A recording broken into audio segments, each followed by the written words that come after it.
Hey guys, it's your girl Donna Prescott coming to you from Donna Prescott Beauty.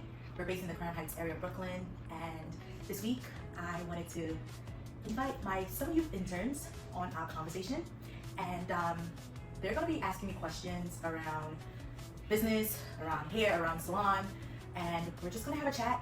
Much love to my DP Beauty family. Thank you for joining us every week, and to the newcomers, welcome to the family.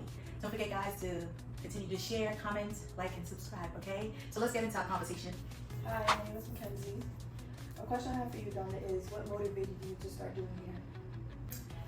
So I actually was a teen mom when I was graduating high school, and at that time I obviously needed a job to take care of myself and him, and I didn't know I was going to fall into hair, but my aunt at the time, she was a hairstylist, and she took me to the salon that she worked in all the time, and that made me so excited. The environment just felt so fun, and I loved just going and sitting and watching the women talk about drama, and just that was just exciting to me. So that was my initial introduction into it, and again, I felt like I just had a natural talent for doing hair. So when they taught me something, I picked up so fast, and then I was like, oh, I love this. Eventually, she opened her salon, and I became her apprentice, and that's where it started. Hi, my name is Shy, and a question I have for you, Donna, is what advice would you give someone who wants to start their own salon? So the advice I would give would be to make sure that at least you have a passion for doing hair or anything around hair. There's countless areas in the hair industry that you could go into. So you could actually be a hairstylist doing hair, or you could own the salon and hire stylists, or you could sell products, you could sell education. And there's probably countless more things that I probably can't even mention right now, but it's so many ways that you could develop multiple streams of income within this. So firstly, it's like, yes, I have a true passion for hair. Don't just jump into something that you feel like, oh, it's gonna make me money, because you need something more than that to keep driving you for the days that are not gonna be very productive, or days that you're not gonna make money or not have clients and all that stuff, right? So I know for myself, when I realized that I actually loved interacting and engaging with my clients that I built, and actually enjoyed like doing the hair, I was like, okay, I could definitely do this. So regardless of what direction I went, like that passion drove me. Another thing I'll say is sometimes when you go into a business that you're not familiar with, or you're not like, you don't have the skill for it, you have to hire out. And what if you find yourself in a position where you don't have staff? What happens? The business sits, it makes no money, and then you're not able to work your business. So these are my two things: passion for the thing, and you're being able to be skilled in that area as well. How did you build your clientele and longevity? So I feel like building clientele is a thing that you have to keep doing, especially in this business, because as you grow, your clients change as well. But when I first started, I started with no clients. And my strategy was to text everybody that I knew on my phone, my family and my friends, to say, hey, guess what? I'm renting this booth. I'm going to be taking clients. These are the services that I offer. So you guys feel free to reach out to me if you want to get your hair done. That was my first step. Then I made cards and flyers, and I started hitting the streets. I would hand it out to people. I also hung it up in like the laundromats, the gyms that I attended, my church. I just found public places. Wherever I was, I would try to strike a conversation, right, with somebody. If I'm in the nail salon, wherever, I would just talk about it and make sure I have cards on hand. I had like sales discounts on the services that I offer. So if it was your first time, I would say, okay, I'll give you $25 off your first service if you tried me. And that's how I started like building my little clientele. In the early stages of me doing hair, I didn't work by a schedule, so I would take whoever came because we needed to make the money, okay? So sometimes I would find myself doing like 10, 15, 20 people a day, slaving away in the salon like for 10 hours, 12 hours a day. And eventually you start getting a feeling for, okay, I like doing this type of hair, I like dealing with these types of people, and you just create a schedule and you start like catering to the type of client you want. So I hope that kind of explained it. That's how I initially started. And over the years, as my experience grew, as I grew my business as well, I shift from a certain type of clientele to, obviously I started working by appointments, and I raised my prices because I did a lot of like continual education, and I felt like my skills were being built as well. So with that and the higher prices, I knew I needed to have like a different type of clientele. So maybe when you initially start, you do deal with anyone, maybe, and then you decide, ooh, I like that, I don't like that, this is what I want, and you start building around that. So in the growth, I started like marketing towards the type of clientele that I wanted to have, and I attracted that. And that's just how it's been. I've had people that's been with me for many years. I've had people that have left. I've had people that maybe were not totally comfortable with me as a stylist. Maybe I wasn't a cup of tea, as well as clients. I've hired clients as well. And yeah, and this is just where I'm at right now. Okay, another question I have is, how long did it take for you to feel confident in your skills? Yeah, that's a good one. So we all, I feel like, have to work on like building confidence, right? No matter what area in life. When I started doing hair behind the chair, trust me, I felt like every day I was like, how do I say that? Shitting on myself. I had bubble guts all the time, right?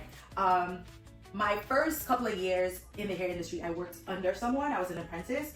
And with that cushioning, it helped me build my confidence, and it got me comfortable with working on people. But there was a different type of feeling when I actually branched out from that and I started working for myself, and now I have to like acquire the clients for me. So every time, like I swear, probably 4 months straight, I was in that chair like, but like I would not show it on my face, right? But I would try to like have like that stance of like confident, I got this, I could do it, would I mess up or not? And I messed up a lot of hair, okay? But I would still try to have that presence of like, I'm confident, I have good customer service, I try to talk to my clients, but I was scared like for a good four or 5 months working at the chair on my own, scared. It also took me a long time for me to branch out on my own. So a lot of people would be like, Donna, look how long you've been doing this, like you could go on your own. And I'm like, yeah, I think it's time for me to rent a booth, but I was scared.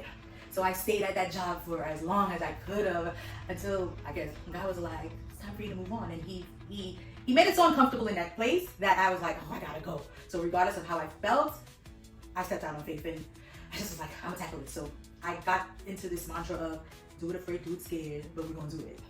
Right. Who has been your biggest support system throughout your journey? Oh, wow, okay.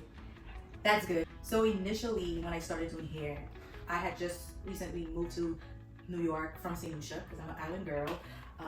And when I moved here, I moved here with my grandmother. So I didn't have like my siblings or my parents anymore. So I kind of felt alone for a long time. So I really didn't have like a family support then. Wow. Thinking about it for a minute, like I was just going and I never really thought about like who my support system was. Over the years, I think I was dating someone at the time, and they really supported me, like financially, emotionally. They were behind me, backing me up, encouraging me. And then eventually I met my husband, and he became the biggest support for me. Yeah, like from the beginning when I met this man, he helped me in so many ways, even before like my family could actually help me. So eventually my mom and my dad moved to America, and they also got on the bandwagon of, what do you need, how can I help, you know? So I always had that backing behind me. And I have a childhood best friend. We've known each other for over 30 something years. She has been in my corner for the longest. So I always had that. So anytime I needed to like vent or talk to someone and be like, oh my God, this is happening and blah, blah, blah, I had that. So that was my support system. Moving forward now, I do have a stronger support system, and it's very important that you have that, because people don't clap for you initially. You know, like when you're trying to do something and you're telling people about your ideas and your plans, no one sees your vision, no one really understands. It really has to take somebody who really loves and cares about you to be like, I'm going to support you no matter what, or I'm going to be here to encourage you. But a thing that I learned along the way was you need to ask for what you need. Mm-hmm. So if you have like a sister or a mom, a dad, an uncle, a cousin, a friend, like you got to tell people what you need and not think like, oh, I'm not going to ask them, or they just should know. Like you have to ask people like, hey, I'm doing hair. I would really love your support. Maybe I could practice on you. Maybe you could pay me half off for the style. Maybe you could share my stuff. You could tell people about me, or maybe just send me motivational things every day or every once a week, so that it helps me get pumped up, and you know. And then another place that you could tap into is like conferences and hair shows and stuff like that. You start to network and meet other people, and that becomes your like support system. My last question is, what are your favorite tools or products to work with? Oh. So, my favorite tools or products. So I do a lot of silk presses, so I definitely need a good titanium flat iron. I usually have 2 on deck, because if it breaks, listen. So titanium flat iron for my silk presses, and I love this Silverbird blow dryer. it just gives the perfect amount of heat. So those 2 tools. Oh wait, a heat protecting comb. Ooh, I cannot work without that when it comes to tools. So those are my 3 top tools that I work with.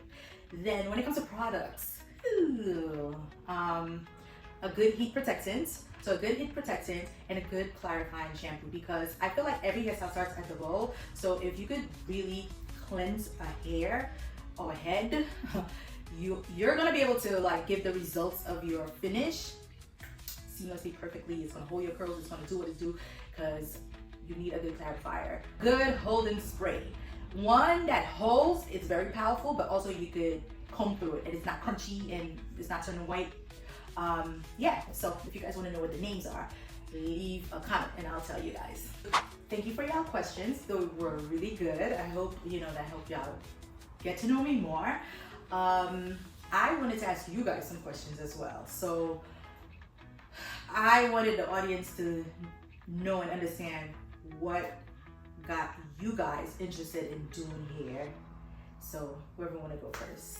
Initially, when I started doing hair, I started doing it on myself because I used to get in trouble a couple times. Ooh. And my mom knew that I really liked having my hair done, so she would try to say that she wouldn't be paying for me to get my hair done. So I took it upon myself to learn how to do my own hair, and then I started doing it on my own hair, and then it actually turned out pretty good. So then I started doing it on my sister, and then I started doing it on my best friend, and then it just kept going on and on from there. Oh, I love that. What was the styles that you got in trouble for? But I didn't get in. It's like I got in trouble, so she wouldn't let me get my hair Oh, done. that's Yes. what it was. Okay, got it. Okay, what about you? For me, it really started like during quarantine and like we couldn't go outside and stuff like that. And I'm the type of person to really want to change my appearance. Like I don't like looking the same. Oh, I love that. So like during quarantine, I would always like dye my hair or just try to do something. Cause like as Mackenzie said, like my mom would just want to pay or just really want to pay. Okay. So I would start doing my own hair, just messing with skins, and Oh, nice. that's when I had started doing hair on like my mom and my sister and stuff like that. And I really felt like it was something that I wanted to do, and I just really love like doing styles that that makes people feel good about themselves. And Yes. I feel like your appearance is really like what's most important to people. Yes. So I feel like that's really like. Okay. Did you guys ever thought about like starting a business around here, or just like you have an interest now and you're doing this and you see? And you did your own hair, right? It looks so good. I think I have the interest now in LC because Okay. I feel like hair is low-key like a side for me. I feel Okay. like I do have like bigger dreams than hair, That's right. but I definitely feel like hair would still be like a part of me. Okay. What about I you? agree. Like you took words out of my mouth. Okay. All right. So this was a really good chat, guys. Thank you again. And I just wanted to say thank you for joining us this week for our chat. And until next week, I can't wait to have you guys again. So don't forget to like, comment, subscribe. Okay. See y'all next week.